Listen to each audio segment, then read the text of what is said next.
At long last, the final piece of my drivetrain suspension upgrade for my build has arrived. I'm really excited about this one. So what we're looking at, this is a Seems Legit Garage Ford 8.8 rear end conversion. So let me just quickly go through the parts. I'll get into more depth each individual one, but what the kit is a Ford 8.8 inch diff carrier.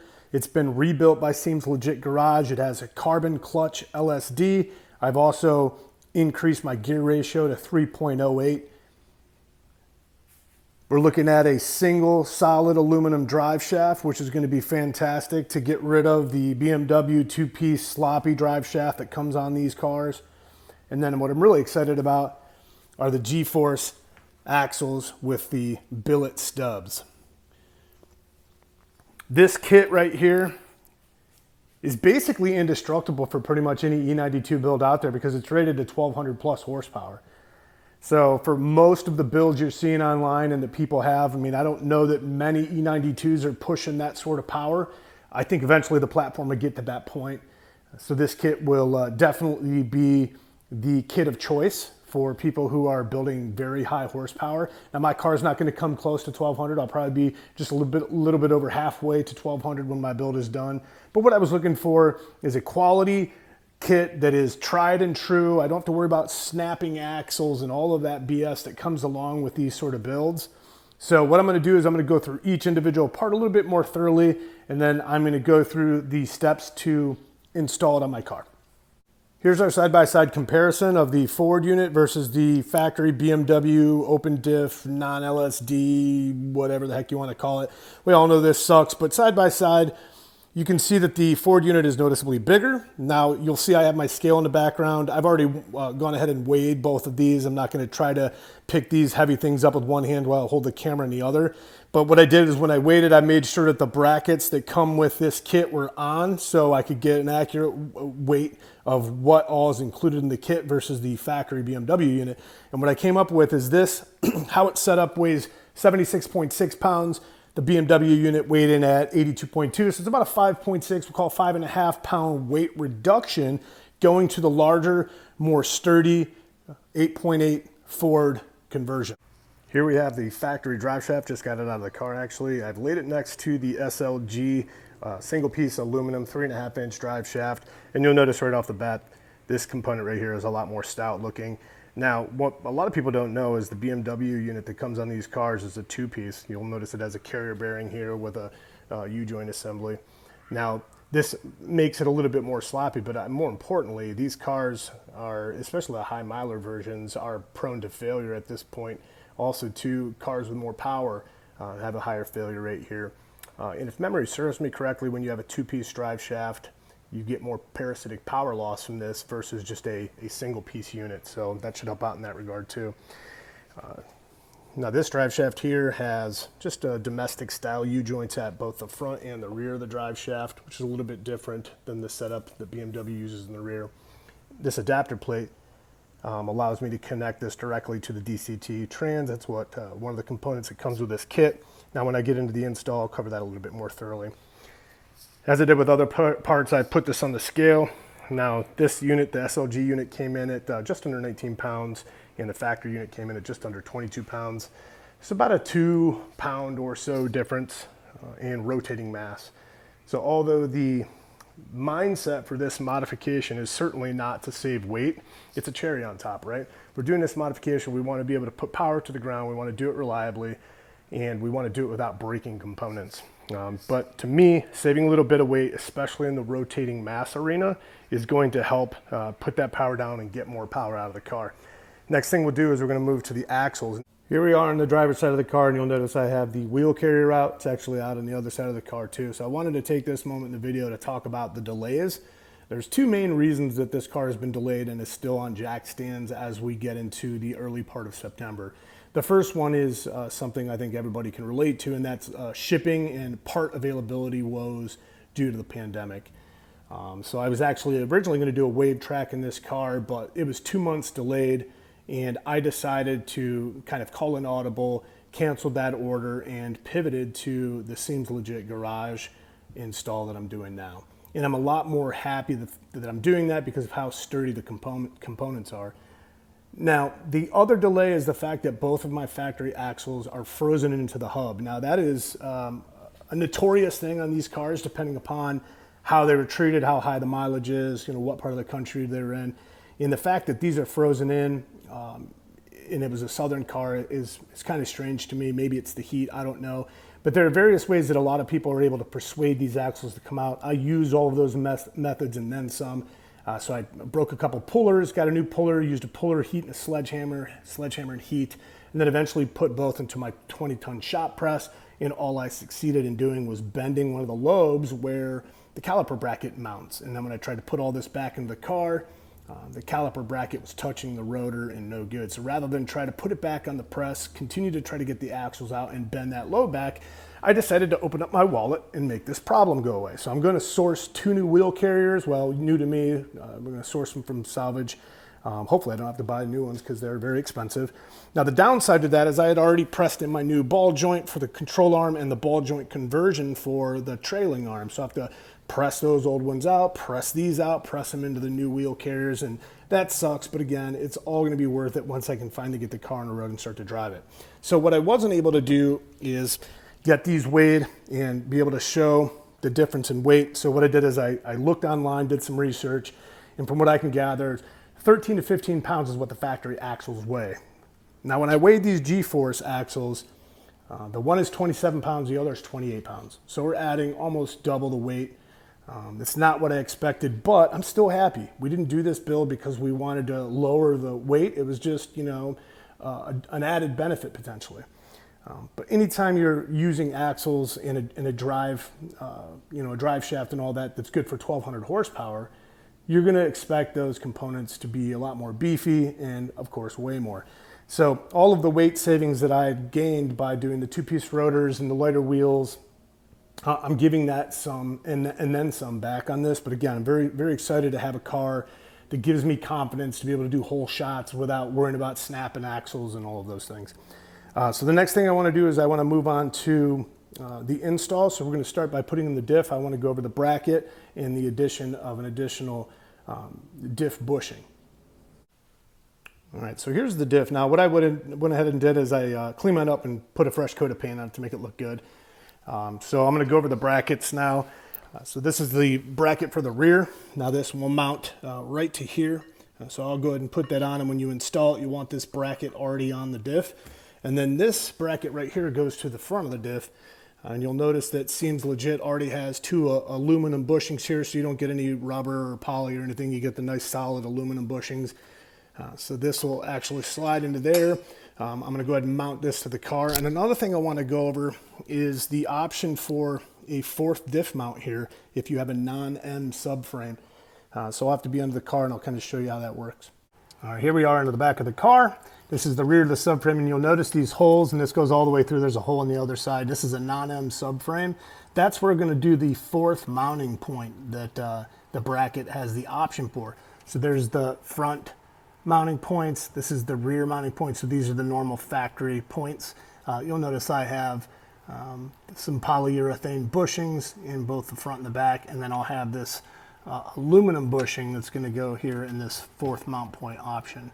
So what I'm going to do next is I'm going to press this bushing in, and I'll go over the method that I use to do that. All right, that was actually easier than I thought. I'm so used to fighting everything on this car, but these went out pretty easy. So I was able to use a rubber mallet and just tap them in on each side. So there's one on the opposite. So that's our 4th mounting point. Now we'll move on to the forward facing bracket. Okay, so a running theme on this build so far has been me buying parts, and then those parts me either breaking them or them not fitting. But in this case, it's a compatibility issue. So here I have 2 sets of differential bushings, both polyurethane with the metal insert. These are the ECS tuning variety. There's the 75 durometer bushings with the metal insert that has the shoulder on it.